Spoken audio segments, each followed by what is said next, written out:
So, shout out to the Pokemon Presents that took place. A lot of people's reaction is that could have been an email. Which, like I said, guys, I think part of, some people's problems is that, this was announced so far in advance. I think this is like the one Presents that had this much of like a far off advance and like a notice, like obviously Pokemon Day, we always know that's going to be there. But even with Pokemon Day, it's just like it doesn't get announced until like the week before or something. This thing was announced like early June, I think, that we were going to have this. I think a lot of people just had their expectations a little too high and was maybe expecting a lot more from Legends or something. I was going to say, I think people were expecting a lot more information on Legends. Yeah. Where in reality, we got more shown off on Champions. Yeah. Which, I mean, I'm fine with it. Right. I mean, the most I got from Legends is the Mega Dragonite, and then people just being like, "What'd you expect?" and just being reels of Ichiban. Yeah, right. Yeah, no, I mean, with the Legends info, without flat out like spoiling the game, it's like, what other info did you expect to get kind of thing, because it's like we know what the Legends format is going to be, especially for this game. You're in the city, you have the wild zones in the city, you have the ZA Cup or tournament or whatever it was called, and yeah, I mean, like without spoiling a lot for the story, it's like what all other information. I mean, yeah, maybe another mega or two here or there. I would like to see besides one mega, but I think people were hoping for more information on new megas coming. Yeah, because with bringing megas back, everybody wants to know what they all are, right? And the fact that we've only seen one, it makes you wonder. It's like, well, maybe we're not getting that many new ones, right? And if that's the case, people will probably be disappointed with that. Yeah, because everybody always wants their favorite Pokemon to get a new mega.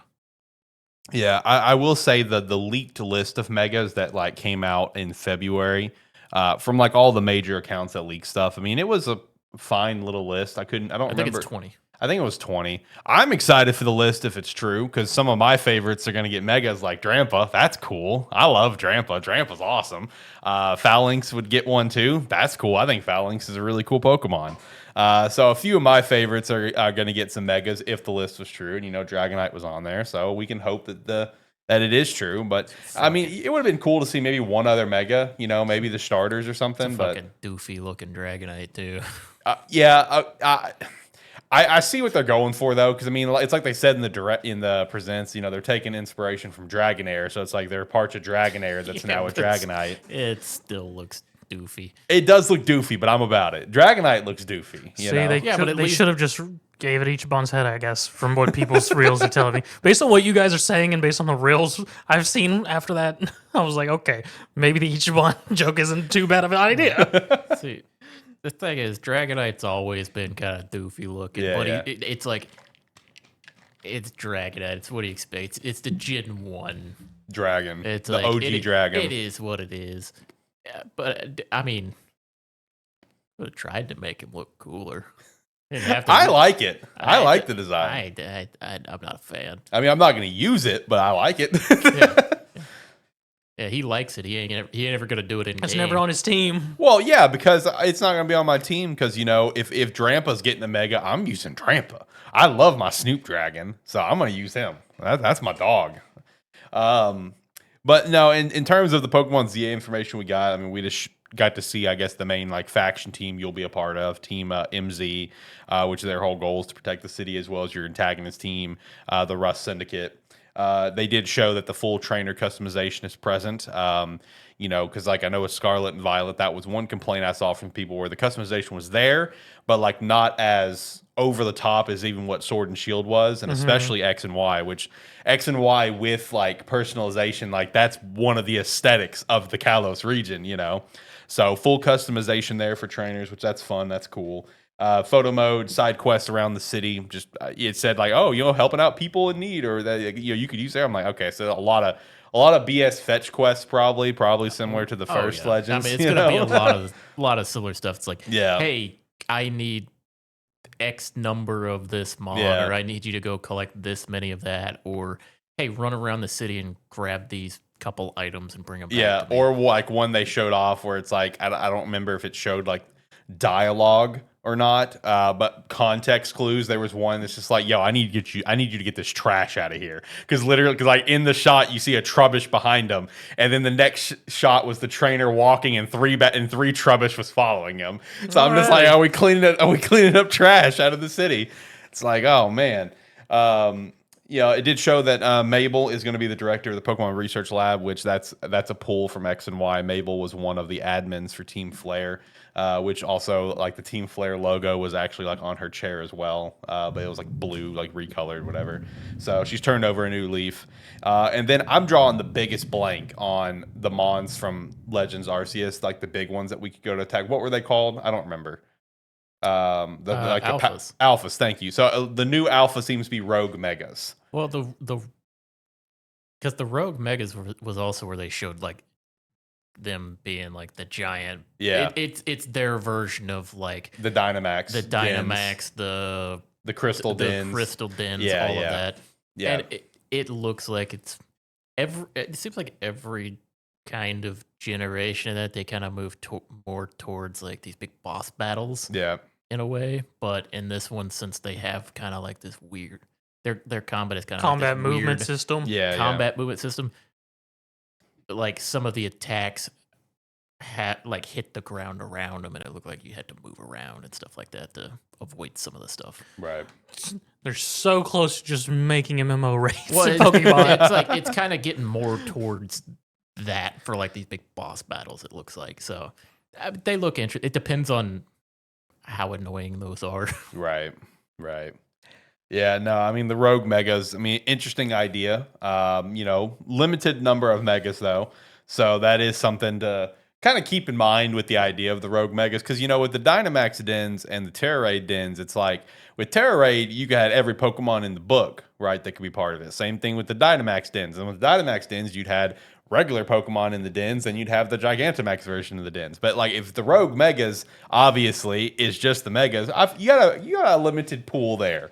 So I'm gonna be kind of curious on how the Rogue Megas are gonna be like set up and like I guess the frequency for it. How many? Because like obviously with the Terra Raid dens or the Dynamax dens, they're all over the dang map. Obviously we're in a city, an expanded city from what the city originally was. Yes, the map is from rumors and leaks, whatever, like the biggest map that Game Freak has done for a city, whatever. But like you got to think there's probably limited of these on a single daily basis before your Switch's clock resets at midnight, where there may only be like 4 like across the entire map or something. Because again, you're dealing with a smaller pool here, so I don't know. Limited thinking. Maybe they haven't announced what Megas are coming out because they're all getting Megas. Okay, that would be over the top. Calm down. Or that's how after they do the initial release, they just like monthly or every so months update, just a new Mega sneaks in there. Yeah, a new Mega sneaks in. Yeah, outside of the initial list. That would be pretty cool. People love Megas still to this day. That was like the first major like competitive gimmick introduced, besides obviously just double battles and stuff. And that's still a lot of people's favorites. They give Mega Charizard just Mega Zard. Yeah, you got Mega Charizard X and Y. Get a Mega Charizard Z. You gotta get a third one in there. They're just gonna go through the alphabet with Charizard. Yeah, they are. You gotta might as well. Yeah, get a Charizard, a Mega for every dang letter. Come on. Show some love for Blastoise and Venusaur too. Give them a Mega X and Y. You think they just give all the evolutions a Mega? Might as well at this point. Come on, brother. No. Bring them on. First, we got to get Megas for every starter. That's true. Mega Sudowoodo. Oh, please. I love Sudowoodo. Sudowoodo is one of my dogs, man. No, with the starter conversation, I also saw a lot of people conversate where it's just like, man, Superior is just getting shafted, man. You had the Hisuian form of Samurott, now you're going to get a Mega Embor. What about Superior love? It's like, well, nobody cares. Samurott's better, so that's the main thing. We got Samurott some love, so shout out to that. No, I'm excited for Mega Embor. Embor is probably going to be the one that I'm going to go with because I don't like Chikorita. I'm not a Chikorita guy. I know you're probably going to go Totodile, aren't you? I don't know. I'll pick when I pick. Yeah, fair. If you ever play it, what are you going to pick? Oh, I usually Totodile. Okay, that's fair. I have a feeling Mega for Alligator is going to be pretty sick. There's a decent chance that I would go Chikorita just based off the fact that Chikorita was the first, like in Gen 2, Chikorita was my first choice ever. Oh, that's fair. Yeah, shout out to that. That's fair. That's especially if you get a pretty solid megaform with Meganium, like a grass fairy type or something. That'd be pretty cool. Oh, speaking of grass, speaking of not grass, speaking of fairy though, yeah, Mega Dragonite becomes a Dragon Fairy, so it's only the second Dragon Fairy out there. The other one also being a Mega, which is Mega Altaria, because that's a busted type combo. So shout out to that. Shout out to Mega Fairy Dragonite. That's gonna be busted, especially once you can kind of translate it over to any sort form of competitive play. Which brings us to Pokemon Champions, their new competitive hub circle game of the future, which is probably going to be the hub of all competitive gaming for the future. It is going to be a paid product. It's not going to be free to play, I believe. It's a one-time purchase. Am I getting that right, or am I thinking of Pokemon Friends? Well, it's paid. It's paid product, isn't it? I didn't think they said anything about that on it. Okay, I could be. I thought I saw something about that somewhere. It sounds like something you should have put in the script notes. Yeah, it probably is. I think that's. I don't. All they announced for Champions, I'm pretty sure, is that it's coming in 2026. Okay. I thought I saw somewhere that Pokemon Champions is going to be a paid product. Which, I mean, that makes sense. It's Pokemon and Game Freak we're talking about here. But yeah. Anyway, it is going to be coming in 2026, they said. Yeah. It is, I mean, like everything they release Pokemon related now, it's going to be compatible with Pokemon Home, so you'll be able to transfer your own Pokemon to it. They do have like a rental system. Yeah, like a trial recruitment is what they called it. So yeah, it's like you can. I guess I guess that's more if you just wanted to play in the app and not transfer anything over. Mm-hmm. The one nice thing and the thing that I was wondering the most about it is you could fully like in the app. It's. I was wondering if it was going to be kind of like Showdown-esque, where you could do EV training, all that stat adjustment in the app itself, and that is going to be part of it. Yeah. So it's like you can adjust their stats as you want to, items, abilities, everything, nature. Yeah, it's like you can customize them for how you want them to be for whatever team you're going to make. So that's one of the things I was most interested in seeing. Yeah. And yeah, when they were showing that, it looked like there's some sort of currency in there. I assume that's a currency you win from. Yeah, victory points. It's a currency you get from battling in the app, I assume. Yeah, you have to battle in the app. There's not going to be any microtransactions, no pay to win sort of thing. You're going to have to battle in the game to get your VP. Yeah, you battle in the game, you get points, you use the points for all the customization stuff, it looked like. Yeah. And I will say for the EV stuff, it looks like they've made some slight tweaks with the system for like the first time in a decade, where it's now just like in Champions, at least, it's all called just like stat points. And I also noticed when they were showing like, maximum points, it looks like it's a little different as well, where previously I think it was like you could have like at most like, I know it's like 252, 52.4 is like the number, but it would, it'd be like 31s across the board. Now it's like 32s, and you can also add 2 stat points, another one. So you can get like 32, 32, and then 2 to somewhere else. So I thought that was interesting, the way they kind of broke down the stat points, where it's almost, it almost feels like it's still EVs, but the Pokemon is kind of changing how they're referring to it, where it's stat points, you're not going to necessarily see the 252 and the 252 and the 4. Instead, you're going to see the 32, the 32, and the 2. So I don't know. I thought that was kind of interesting. Because it was like a grand total of 66 stat points is what you can apply. I had never heard it, or I've never looked at it as like 31. Yeah, so it's like if you have like perfect stats, like there would be 31 for all the stats, and then you could apply the EVs to it. Like the 31 would be the IVs. My bad. Yeah, okay, correct. yeah, because you. Yeah, my bad. EVs, my so bad. Like that's two different things. Yeah, man. my bad.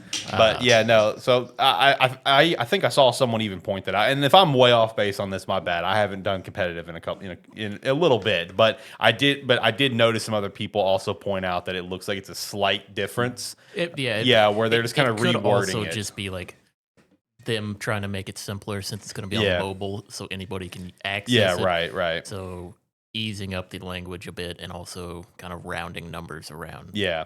I think easing up the language a bit is probably the best way to word it. I think that's the best way to describe what we're talking about here. Yeah. But we do have that trial recruitment where you can just join your team for a trial period. You can use it once per day without using the victory points. And you also have the permanent recruitment. Once you find the Pokemon you like, you can add it permanently using the VP. And then all the stat point stuff in the training, where you can add the points as well as change abilities in game. Then you have the 3 battle modes of ranked, casual, and private. Opponent health bars are now based off a percentage. So I saw a lot of people pretty pumped up about that.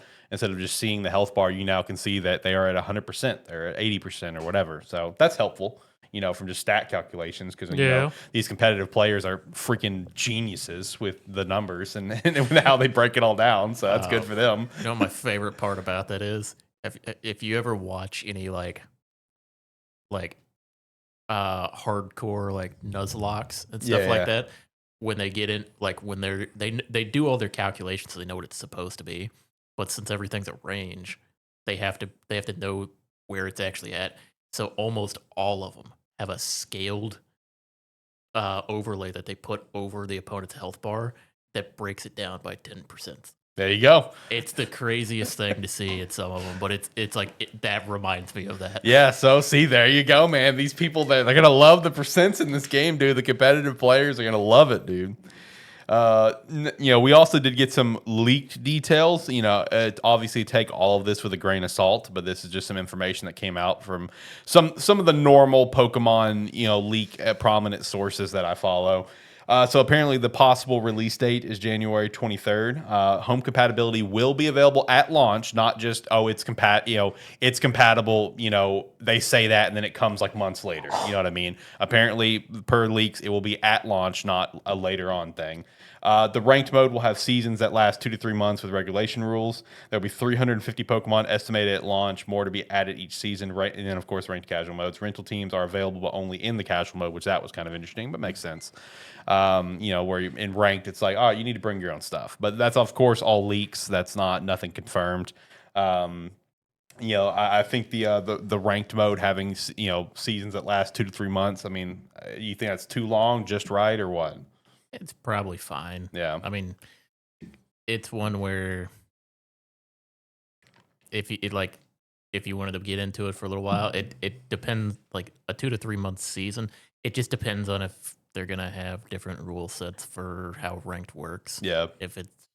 If like one season you use like Gigantamax or Mega, or if it's all in there where you could battle between it for the ranked. I assume each ranked season will have like its own rule set. Yeah. To follow with it. So if it's a rule set you don't feel like playing, you don't got to wait too long to for it to change. And it'd also be interesting what they mean by the rule set. Are we just referring to like this rule this season is Mega season, this season Z move, this season is Dynamax, Gigant, like, you know what I mean? Are we going to be going all in like that? I assume it would be something like that, and then maybe you'll have some crazy, like you could have like maybe two different ones would be leagues. So it's like you have Gigantamax and Megas. Right. Maybe you have something like that. There's no telling, but with having all of it available in the game, I mean, you can get weird with it. Yeah, right. You can have some fun with it. No, I mean, everything with Pokemon Champions, I mean, it was very positive in my opinion. I think that was the biggest takeaway, because again, with like Pokemon Legends EA, it's like we know what we're getting out of it. Everything we got extra was just like, that's cool. Like we're already sold. It's like going into this Pokemon Presents. Like I said last week, I wanted to know about Champions. Yeah. It's like Legends was like, yeah, cool. I mean, I'm going to be playing that game in a month or a month and a half or 2 months. Or however long, 2 months now. But it's like Champions, you showed it to us earlier this year and out of nowhere, and we hadn't seen anything else. Tell me about that. Right. Especially it's like we're, like they said, leaked maybe January, officially sometime in 2026. So, I mean, we're like less than half a year away from that. Mm-hmm. So, yeah, we need to know more. Yeah, no, I agree. No, I mean, like for a Presents, it was fine in my opinion. It was a Presents. It was everything I was expecting to be there to Presents, with everything else that was there. With like Pokemon Friends, a new like mobile game announcement, little puzzle game.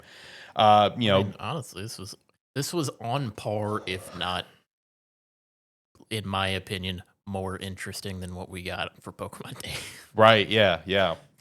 I mean, it was just, I would say on par is pretty fair and accurate. I mean, guys, it's just a standard Pokemon Presents. It didn't blow you out of the water. Yeah. I think the disappointment stems that it was announced so far early in advance. Because I want to say even Searby was pointing out, Joe at Searby on Twitter, I want to say even he was pointing out that there's never been a Pokemon Presents that got announced that far in advance. I could be wrong on that, and if I am, I'm sorry. But I want to say I think I remember him saying that, which I agree. Whenever the announcement came that it was like sometime in early June that, oh yeah, July 22nd, we have a Pokemon Presents, from the official Pokemon account. I'm like, that's really weird that we're announcing it that far in advance, but okay, whatever. So I think that's where a lot of disappointment stem from, because it's just like people that's disappointed. It's like, I don't know what you were disappointed about. Like, did you just expect every mega to be revealed at the Legends Park? Because that's not how it works. It's like, I mean, if anything, I'm like, okay, well now we got that out of the way. Next Pokemon Day is probably gonna hit hard. Oh yeah, true. Yeah, because think next Pokemon Day, like next Pokemon Presents on Pokemon Day, that's Gen 10, dude. That's gonna be Gen 10. Who's the next performer? Oh, in terms that's gonna be like music that's gonna be in the game. No, we had DJ Pikachu hype us up for the Presents. Who's hyping us up? For oh, that's what you mean. Okay, because Scarlet and Violet had Post Malone. Yeah. So okay. No, that's a good question. It'll probably just be DJ Pikachu again.